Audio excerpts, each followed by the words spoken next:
try to give myself grace. Everybody says give yourself grace. It's so hard for me to do that.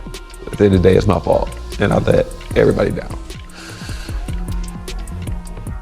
Brittney Griner was left in tears, Aliyah Boston was seen lifting her teammates, and the Indiana Fever pulled off what many thought was impossible, storming into the semifinals for the very first time since 2015.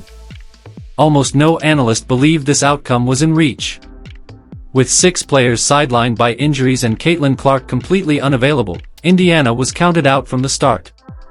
Yet somehow, the Fever flipped the entire narrative upside down. The question is, how exactly did they manage to do it? And more importantly, what does Griner's emotional breakdown reveal about her future in the league?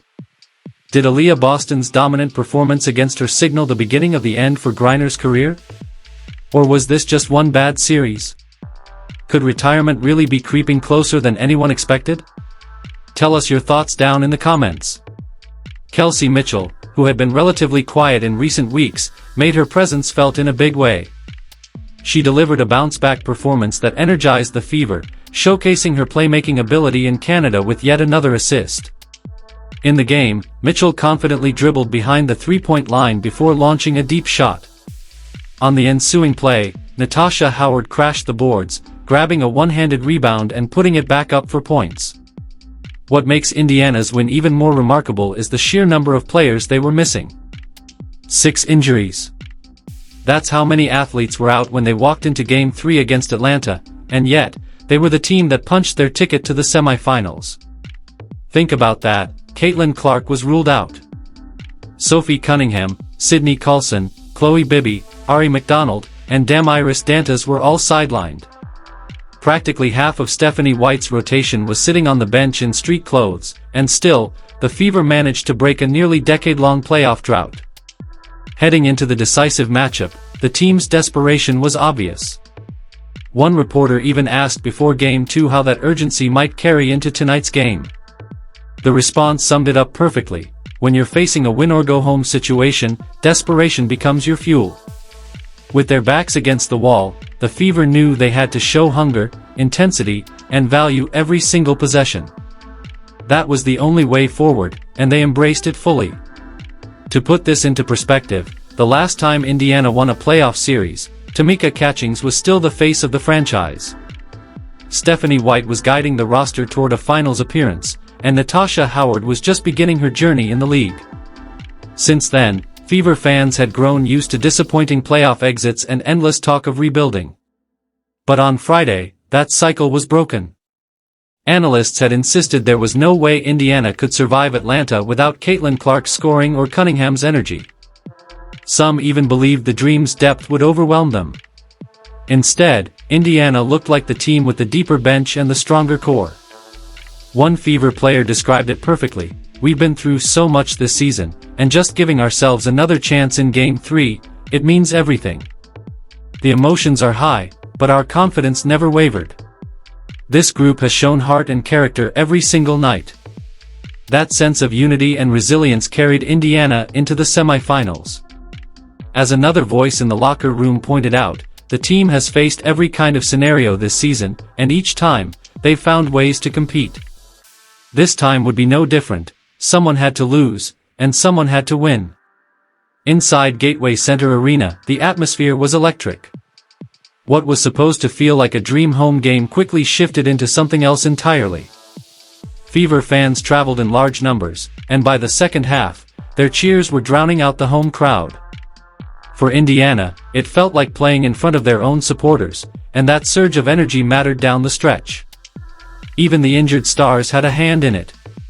Caitlin Clark never stopped shouting encouragement from the bench. Cunningham played the role of an assistant coach, and Chloe Bibby stayed locked in every huddle. Their presence gave the Fever a 6th player without ever stepping onto the floor. The final whistle made it official: the Indiana Fever are heading to the semifinals.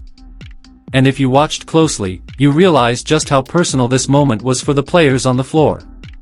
For Aliyah Boston, it wasn't just a win, it was her first playoff series victory. For Kelsey Mitchell, it was the same, a milestone years in the making. For Lexi Hull, who had fought tooth and nail for minutes in the rotation, this was validation that her grind had paid off. Every single player who touched the court played a role, but for those names, this triumph doubled as proof that they belonged at the highest level. The series hadn't been without controversy. In Games 1 and 2, officiating had left both fans and players frustrated. Missed calls, questionable whistles, and fourth-quarter chaos became talking points across the league. But in Game 3, Indiana blocked it all out. They locked in, focused, and slammed the door shut on Atlanta's season. The Dream had the healthier roster, the assumed advantage, and the home floor. But Indiana countered with something more powerful: grit, togetherness, and timely execution. When Atlanta faltered late, the Fever's resilience took over. That brings us to perhaps the biggest storyline of the series, Aliyah Boston's showdown with Brittney Griner, and the way it marked a clear changing of the guard in the paint. Fans were stunned to see Griner spending so much time on the bench during an elimination game. For years, she was the force who defined playoff basketball inside the lane. She was the player defenses dreaded, the one who shifted momentum with a block or an unstoppable hook shot. But in this series, and particularly in Game 3, Griner wasn't trusted to finish the job. That alone tells you how drastically things have changed. Griner had built her reputation on overpowering her opponents. With her length, speed, and defensive instincts, she could shut down the paint on one end and dominate with post moves on the other. During her prime playoff runs, she racked up double-doubles almost effortlessly. Against Indiana, however, none of that dominance showed up. She struggled to find her shot, looked slow on defensive rotations, and couldn't cover the holes in Atlanta's system. Instead of being the anchor, she became a liability. On the other hand, Aliyah Boston was everything Griner used to be. In Game 3, she put up 14 points, 12 rebounds, and 6 assists, but the numbers only tell part of the story. It was about timing, when she scored, when she grabbed boards, when she made plays. With less than 10 seconds left, Boston powered her way into position, hit the go-ahead layup, and left Atlanta stunned.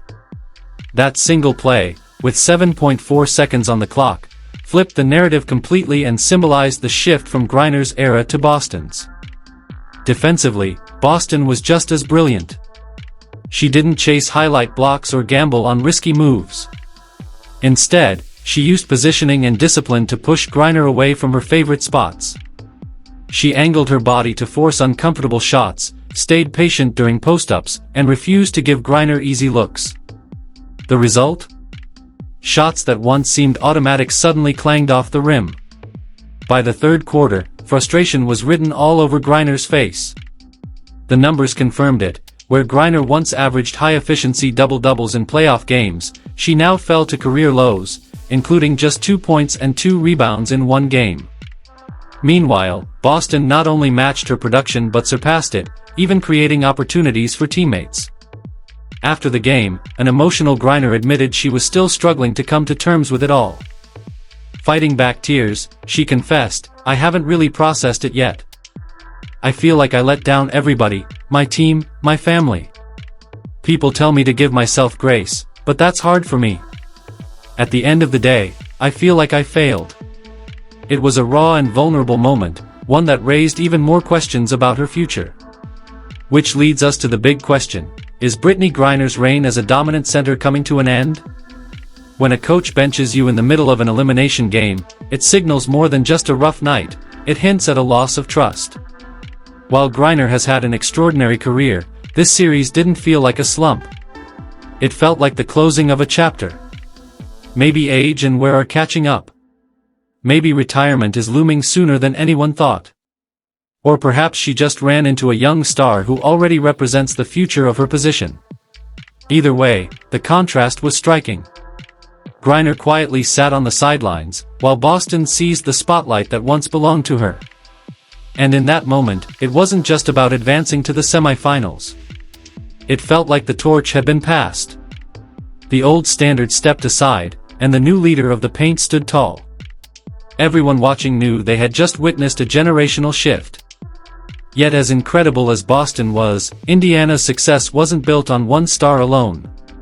To eliminate Atlanta, they needed a collective effort. Kelsey Mitchell's scoring kept them alive early. Odyssey Sims' playmaking added poise in crunch time. Lexi Hull delivered the steal of the season.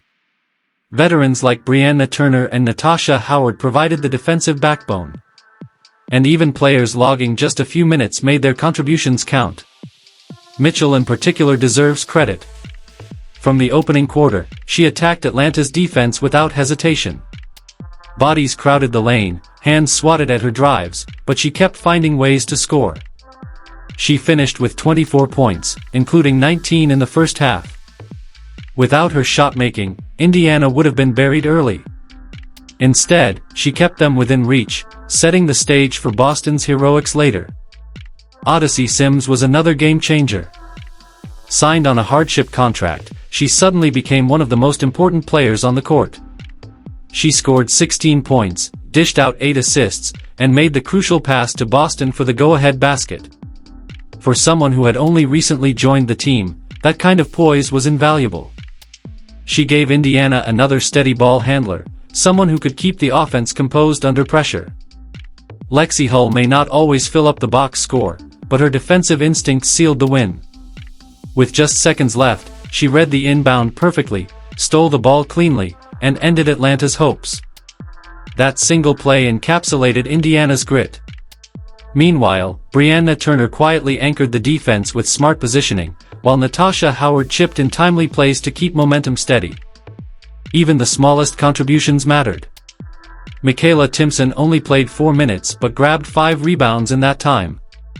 Shaw Petty hit a clutch 3 in the fourth quarter that swung momentum again. Every player, no matter how big or small the role, had a hand in this win. And then there were the injured stars, cheering from the sideline, clapping, shouting, and lending energy.